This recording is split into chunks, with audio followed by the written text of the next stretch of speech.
So the SSL piece, you can jump into SSL directly from the website, and all it's going to basically tell you is, do you want to require SSL? So from the site level itself, it's basically saying, do you want to require SSL? And what that means is that, will it serve up HTTP requests, or does it require HTTPS? Those are different protocols. One relies on the other, but they are different. So this box doesn't do much for you. Now, obviously, it turns it on, and if you check that box, then you only allow HTTPS.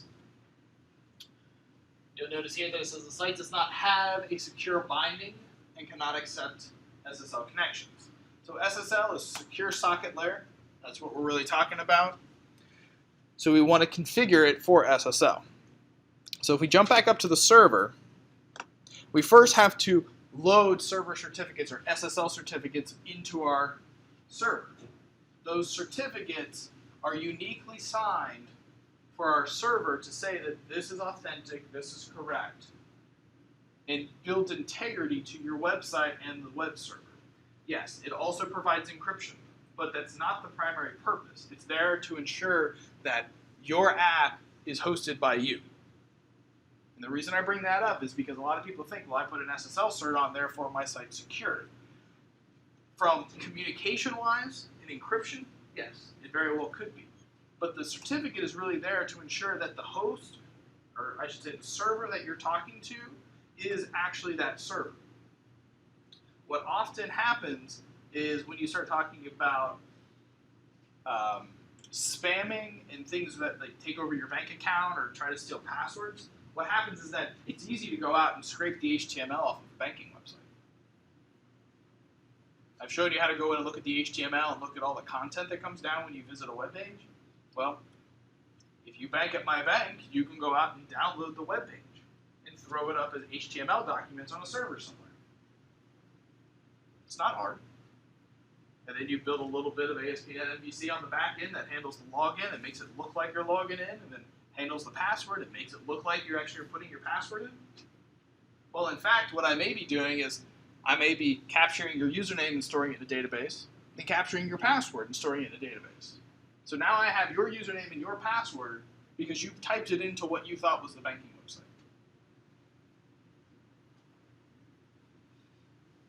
And then I could take that username and password and I could spoof and impersonate you from a client side. I could make those redirect calls back to your bank, passing that username and password, and then push you over to your actual banking website, and you'd feel like you logged in. And you would never know that in the middle of that, I actually stole your username and password. That I can now log into your bank, and I can access all your bank accounts, and I can make money transfers, and I can do all kinds of stuff. All because you gave it to me. Yeah? Would that login screen that you create still show the lock icon, the address bar? If I go to GoDaddy, and I pay the $50, I can get the lock to show. Now, will it show the lock? Yes. Will it be encrypted? Yes. That lock, however, cannot say US Bank. So if you go to a banking website, an actual bank's website,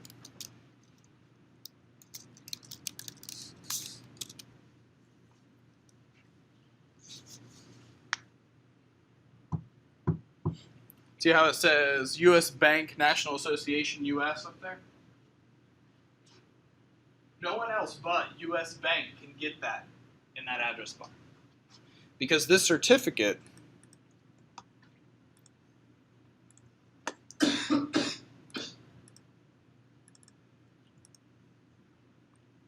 is uniquely signed to them.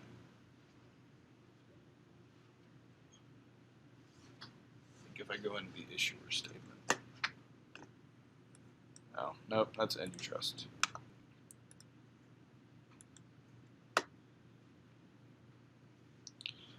So this certificate actually requires that issuer of the certificate, the person who creates the certificate and gives it to you, typically for these types of certificates, they go through a fairly laborious interview process with the company. They go through and they say, give us 3 articles of incorporation, give us your current headquarters mailing address information, primary point of contact, and I don't even know what else they require you to do now, but they ask you for a lot of identifiable information to prove that you are that company. And the reason is, anybody can go. I'm going to pull up a non-banking website.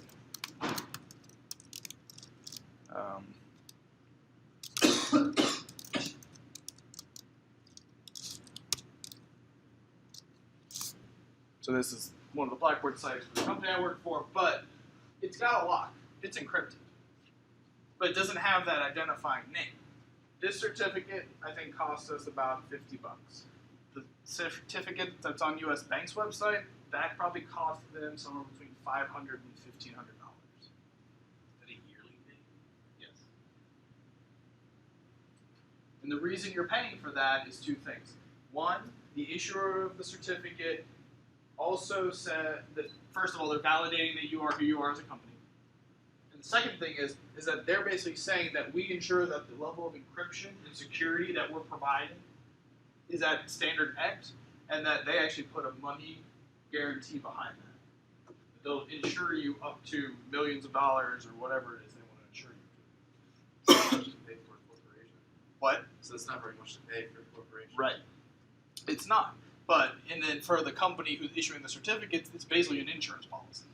If they can get everybody to pay $1,500, then if there is that one-off chance that it's their fault, GoDaddy or whomever, then they have the funds to pay out that insurance policy. So it's all relative. So yeah, for a company, $1,500 is nothing. But most companies don't have just one web server, so they're paying more. So to get the lock, that's easy. But the goal here is you have to verify that the site you're on is actually that bank's website. And that's why that name shows up in there. And that's actually very important. So whenever you get an email that you may feel is suspicious, it's always very good to check out that certificate, check out that lock, make sure that the stuff looks legitimate. Don't just, kind of do it. Okay? So, how do we get one of those certificates? From within IIS, you can go to Server Certificates. So I'm actually here on the web server under IIS Settings, Server Certificates, double click, and it'll show you all of the certificates that are currently installed on your server. My machine, because I have IIS Express set up, comes with a development certificate that was signed by my machine that my machine approves or says it's legitimate. Well, of course it's legitimate. My machine gave it to me, so it should believe it. But that's about as far as it goes. If I try to put this certificate or use the certificate on the internet, you're going to get that ugly screen that says, hey, this site's not safe, blah, blah, blah. It's because there's a chain of trust that's established, and I'll show you that in a minute, that's established to verify that the certificate is authentic. So your certificates have three things. They have a validity date. This certificate is valid from this date to this date. It actually is bound to a specific domain. So the www.whatever, that certificate is bound to that domain. You can have certificates that are bound to multiple domains, and you can also have what are called wildcard certificates. And when you start getting into those, you start getting less and less secure. And the main reason is just because you're visiting a site that has a specific URL address doesn't mean that that site is always owned by that company. So if someone were to hack some DNS and copy your cert, they could spoof your site because they have a copy of your wildcard cert. So it can be done. And then the third piece is the trust chain of who issued the certificate and what is their integrity about ensuring that you're valid. So the US Bank cert was from Entrust. There's a chain, which I can show you again, but there's a chain that says Entrust is secured, they're verified. There's actually certain root certificates that are trusted that are built into your operating system. And those typically come from Entrust, GoDaddy, VeriSign. There's another one, I can't think of the name. There's actually quite a few. But there's a few main root certs. And then everybody else just piggybacks on top of them trying to make a buck and sell you a cert for less. So we need to get a cert for our server. What's the first step we do? We actually have to create a certificate request. So up here in the upper right, that request is the initial contract that says this server is assigned to this person or this company. This is the website address that we're using, and this is what we want a cert issued for. And part of that process is our computer is generating what is called a private key. That private key is a private encryption key that is used when our server establishes a connection and sends content to a client. Now, the content that we send to the client is actually in the form of what's called a public key. That public key can be publicly shared to anybody's computer, and they can use that key to encrypt their response back to us, and then we use our private key to decrypt it. Now, you don't have to worry about that. The mechanics are actually handled by the web server, so you don't have to know the inner workings. And quite honestly, I've researched it many times, and I still can't figure it all out. But those are the basic mechanics. It's private key, public key. Public key is used for encryption. Private key is used for decryption. All right, so we have to put in common name, organization, OU, city, loyalty, state. So I'm going to put my common name is the name of my server. So we'll say kevingantos.com. My organization is me. My OU is me. And that's my information. So then I hit next. So your cryptography provider, depending on who you're buying your cert from, will vary what these settings are. Typically, I leave them at the default unless I'm really needing to buy something that's a higher in encryption rate. 1024 is a pretty decent rate, to be honest. So I'll hit next. And then it wants me to specify a name for my certificate request. Now, your certificate requests are often called CSRs. So we'll jump here, and I'll put it on my desktop.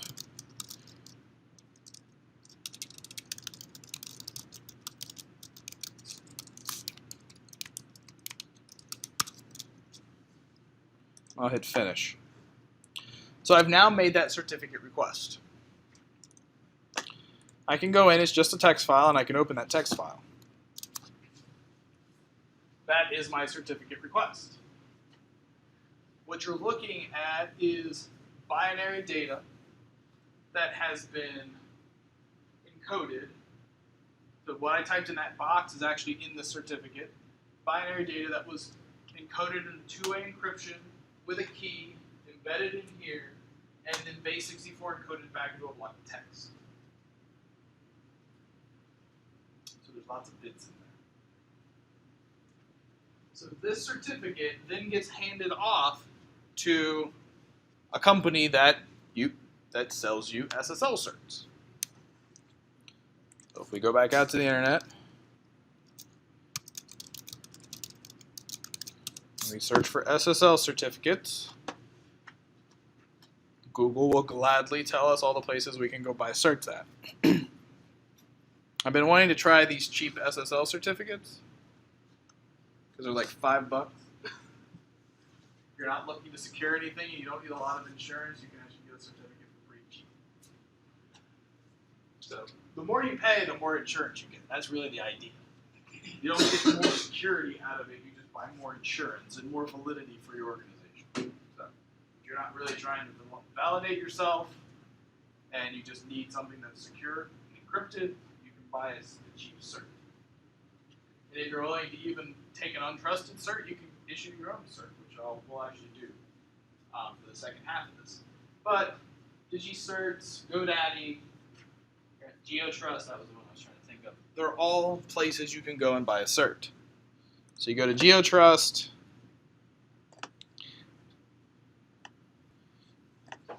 buy an SSL cert,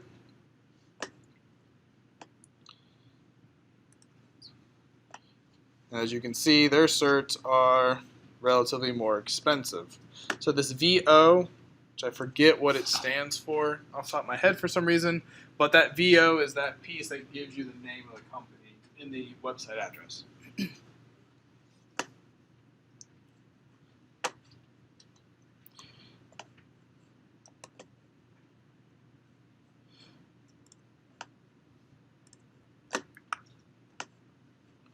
didn't actually dig this far before I planned this lecture, so my intention was just to do a self-signed cert, but let's see how far we can get.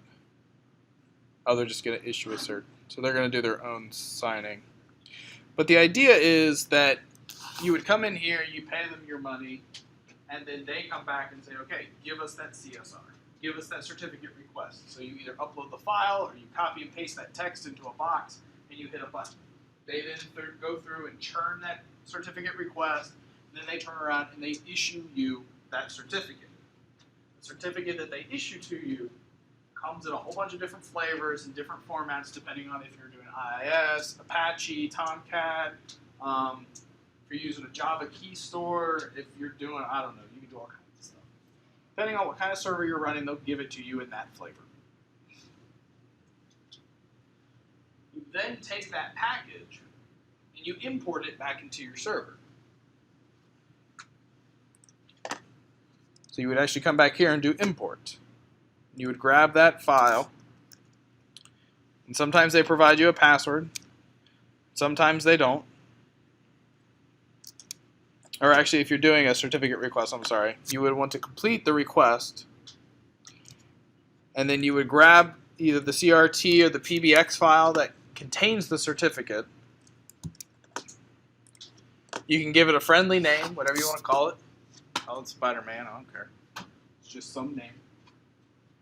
And you load that certificate into your certificate store.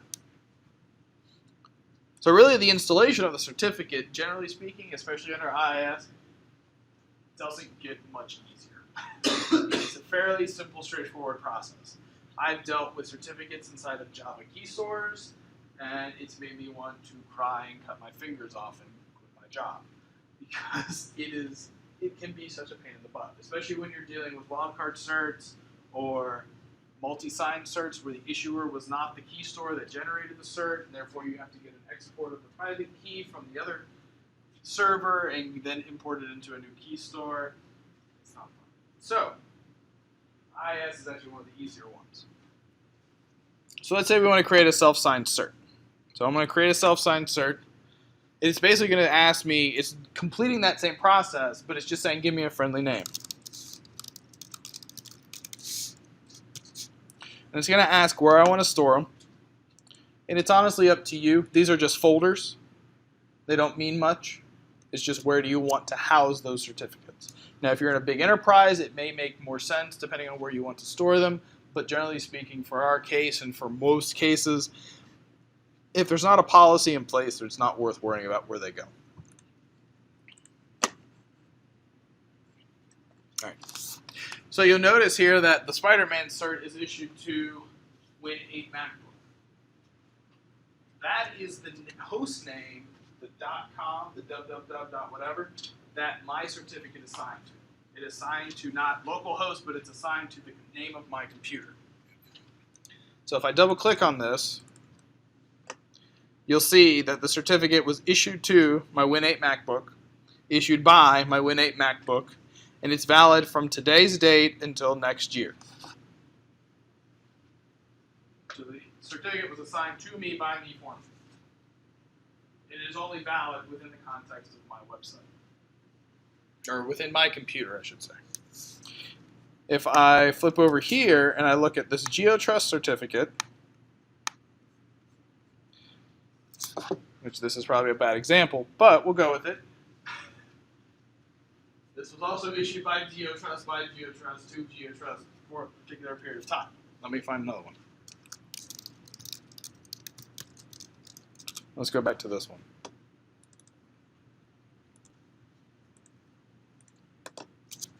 So this certificate was issued to bb.learn21.org by GoDaddy, and it's valid from whatever that is, May 2015 to July 2017. So we actually purchased this from GoDaddy, creating a certificate request, issuing it to them. They gave us back a cert file, we loaded it in, and then it gets served up with our web request. That's just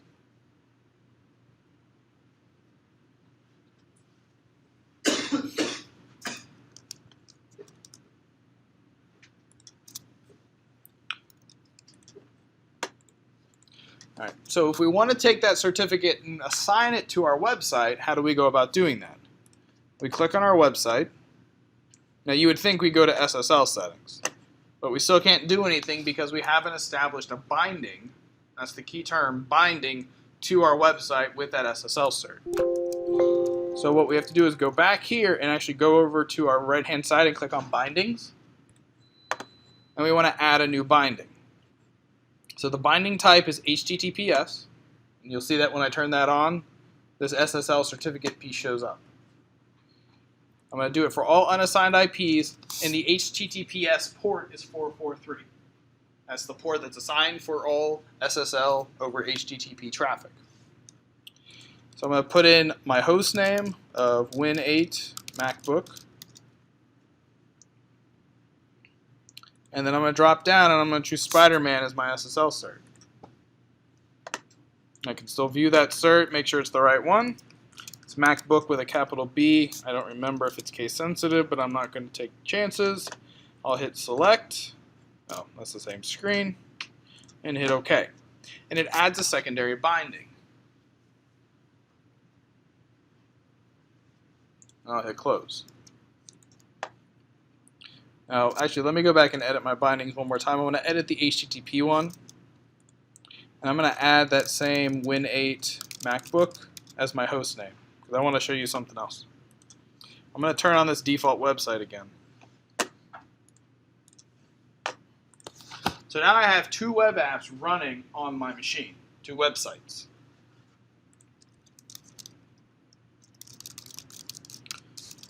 The first one is localhost.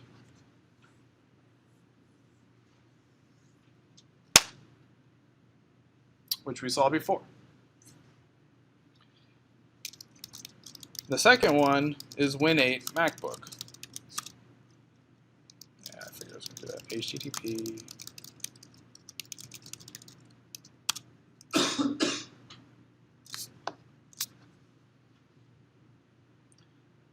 So I'm running two different websites with two different names. The way that this works is I'm utilizing what's called host headers. So in these bindings, so this is the default website, there's no host name defined. So any website that comes in will get processed by this if it doesn't have a matching host header. The host header is the website address that I go to get to the site. When I go to my web server app dev one, my host name is Win8-MacBook. So because I'm navigating to my site with that name, this web server or website instance is the one that processes the request and sends the response back. That's how I'm able to host multiple websites on the same server, is that they each have unique website addresses. Even though they're pointing to the same physical server, same IP address, they have different URLs, so that makes them unique, and I can differentiate them because of that URL name.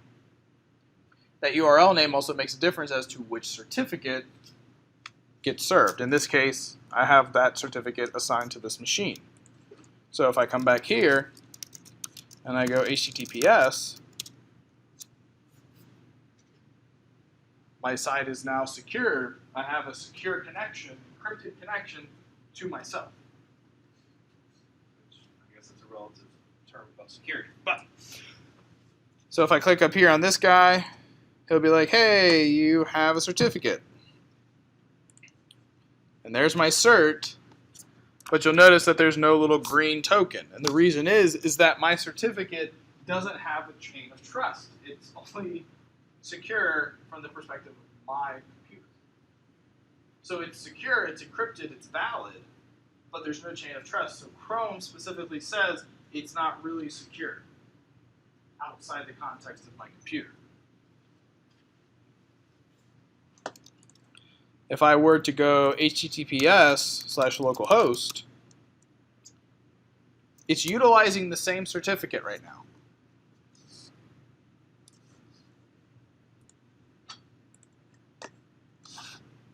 But because my certificate is issued to Win8 MacBook and I'm connecting as localhost, those names don't match. Therefore, it says I'm getting a certificate response, but the certificate doesn't match the website address you just visited. And therefore it gives me a warning. Now, way back in the day, this wouldn't even happen. It would go, SSL cert, no big deal. Move right along. Because its concern was encryption. Is it encrypted?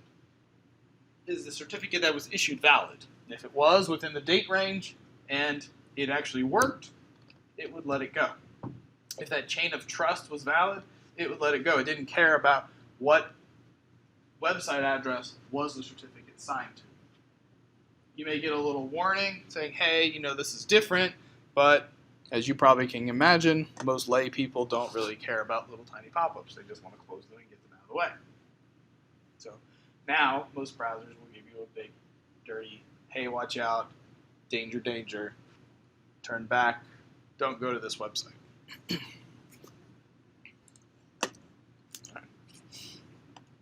So now that we have the SSL cert installed, we can now check this box that we require SSL. If we apply that change, and we try to go to our website with SSL,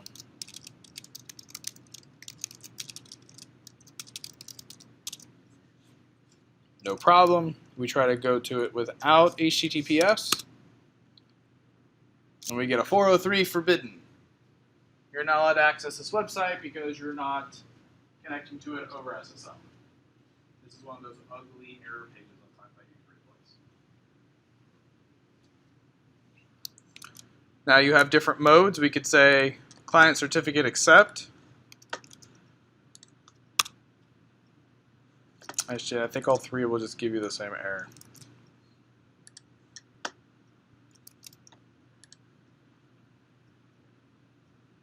Yeah.